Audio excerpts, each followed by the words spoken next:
Naku, JJ Redick gusto nang sibakin bilang head coach ng Los Angeles Lakers matapos matalo laban sa Minnesota Timberwolves. Pero bago yan, Minnesota Timberwolves kinabahan patungkol sa kalusugan ni Anthony Edwards sa Game 1 ng kanilang playoff series laban sa Los Angeles Lakers.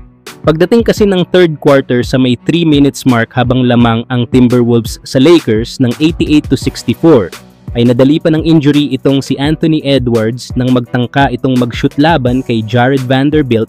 Bagsak nga ang inabot dito ni Anthony Edwards. Makikita nga ang nasabing superstar ng Timberwolves na hawak ang kanyang kaliwang binti. Bagamat nakatayo si Anthony Edwards ng mag-isa ay makikita mo naman dito na hirap itong maglakad papuntang locker room. Matapos naman ang third quarter ay nagbigay naman ng update ang Minnesota Timberwolves na sinasabi na si Edwards daw ay may cramp at kasalukuyang ginagamot sa locker room. Nagbalik pa naman si Anthony Edwards mga idol sa fourth quarter kaya nawala ang mga pangamba sa kanya ng kanyang mga tagahanga. Tinapos nga ni Anthony Edwards ang laro na may 22 points, 8 rebounds, 9 assists at may kasama pang 4 na 3-pointers. Pero mga idol, malaking bagay din ang ibang mga kakampi ni Anthony Edwards sa naging panalo nila laban sa Lakers sa Game 1 na kung saan ay nakagawa si Naz Reid ng 23 points, Jaden McDaniels na may 25 points at Julius Randle na may 16 points. Kaya hawak na ngayon ng Minnesota Timberwolves ang 1-0 lead sa serye at nasa kanila na nga ang momentum ngayon ng laro. Samantalang kawawa naman si JJ Redick na katanggap kaagad ng matinding kritisismo mula sa mga Lakers fans. Alam naman natin na tinalo kanina ng Minnesota Timberwolves sa kanilang first round matchup sa playoff series nila ang Lakers. Tambak nga ang inabot ng heavy favorite na Los Angeles Lakers laban sa Timberwolves sa score na 117-95.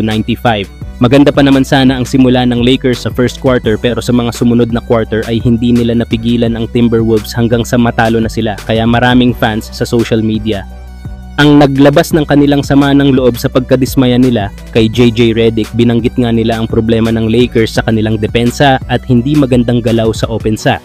Ilan nga sa mga Lakers fans ang gusto na alisin na bilang head coach si JJ Redick. Tinutukoy kasi nila ang maling rotations at kawalan ng effort mula sa mga pangunahing manlalaro tulad nila LeBron James at Austin Reeves. Isa ring fan ang nagtataka kung bakit hindi pinayagan ni Redick maglaro si Dalton Knecht na kilala sa kanyang kakayahan sa shooting. Kaya isang mahirap na debut ito para kay JJ Redick sa playoffs, lalo at mataas ang expectation sa kanya ng mga Lakers fans.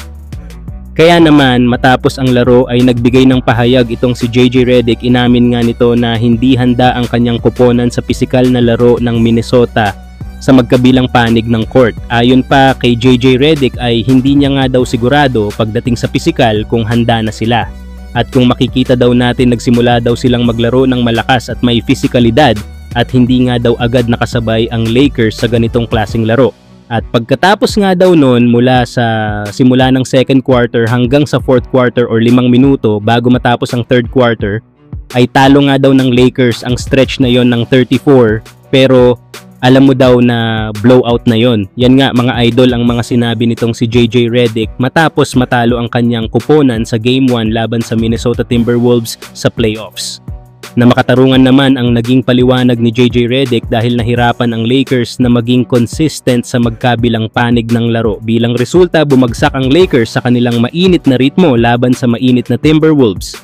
Nagtala lang kasi ang Los Angeles Lakers ng 39.8% shooting mula sa field, dulot ng matinding depensa ng Minnesota Timberwolves matapos ang first quarter. Samantalang ang Timberwolves ay matagumpay sa kanilang 51.2% ng kanilang kabuong mga pagtatangka sa pag-shoot, kabilang na ang 50% mula sa 3-point range. Tatlong manlalaro lang din daw kasi ang nakapagtala ng double digits para sa Los Angeles Lakers. Nangunguna nga sa kanila si Luka Doncic na may 37 points, 8 rebounds, 2 steals at 1 assist.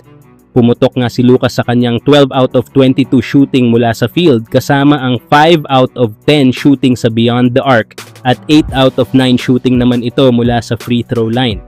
Sumunod naman si LeBron na may 19 points at 5 rebounds habang si Austin Reeves ay nakapagtala ng 16 points at 3 assist. Kaya kailangan pa ng Lakers na makagawa ng paraan para maitabla ang serye sa Game 2 lalo na ang mag-step ang mga role players ng Lakers.